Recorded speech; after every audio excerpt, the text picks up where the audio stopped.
हमारे सभी प्यारे प्यारे सुनने वालों को मोना शर्मा गुप्ता का नमस्कार, आदाब, सत श्री अकाल। आज हम फिर पंचतंत्र की एक कहानी पेश करेंगे। ये कहानियां बड़े ही सरल ढंग से बहुमूल्य संदेश दे जाती हैं। आपने अंग्रेजी की वो कहानी सुनी होगी जिसमें कहानी की मुख्य पात्र हेनी पेनी पूरे गांव में फैला देती है कि the sky is falling, we must tell the king. और उसे सुनकर और मानकर सब यही सही मान जाते हैं और एक एक कर सब ये मिथ्य कथा गांव भर में फैला देते हैं कि आसमान गिर रहा है। पर अंत में वे जान जाते हैं कि वास्तव में पेड़ से एक अखरोट हेनी पेनी के सिर पर गिरा था और उसे लगा कि आसमान गिर रहा है।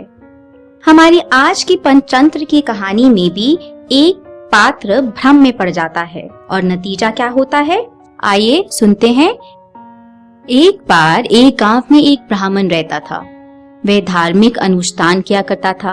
एक ऐसे ही अवसर पर सेवा के लिए एक धनी व्यक्ति ने उसे एक गाय भेंट दी। ब्राह्मण बहुत खुश हुआ और उस गाय को लेकर अपने घर की ओर जाने लगा। रास्ते में 3 ठगों ने ब्राह्मण को गाय ले जाते देखा।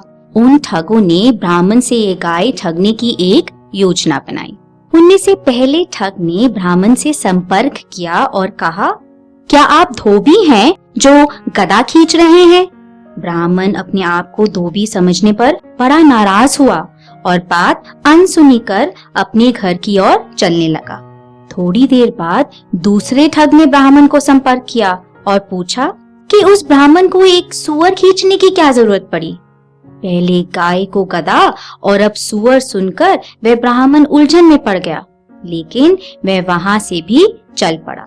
कुछ देरी के बाद तीसरे ठग ने ब्राह्मण से संपर्क किया और पूछा कि वह ब्राह्मण अपने साथ एक जंगली जानवर क्यों खींच रहा है। अब ब्राह्मण पूरी तरह से उलझन में पड़ गया। वह सोचने लगा कि ये जानवर जरूर एक दानव है जो अलग अलग रूप ले रहा है।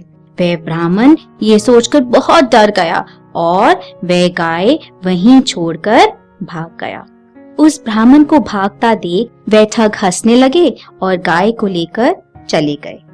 तो कैसी लगी ये कहानी? ये हमें ये शिक्षा देती है कि हमें हमेशा अपनी आंखों देखी बात पर ही विश्वास करना चाहिए। रूमर्स या अफवाहें तभी फैलते हैं जब हम अनसुनी बातों को दर्जा देते हैं, उन्हें महत्व देते हैं। सदैव सूझबूझ से काम लें। यदि किसी बात पर संदेह हो तो निश्चित रूप से स्थिति को परख लें। हमेशा आंखों देखी बात पर ही विश्वास करें। इसी आशा के साथ मैं मोना शर्मा गुप्ता अब आपसे आज्ञा चाहती हूँ। जल्द फिर मिलेंगे।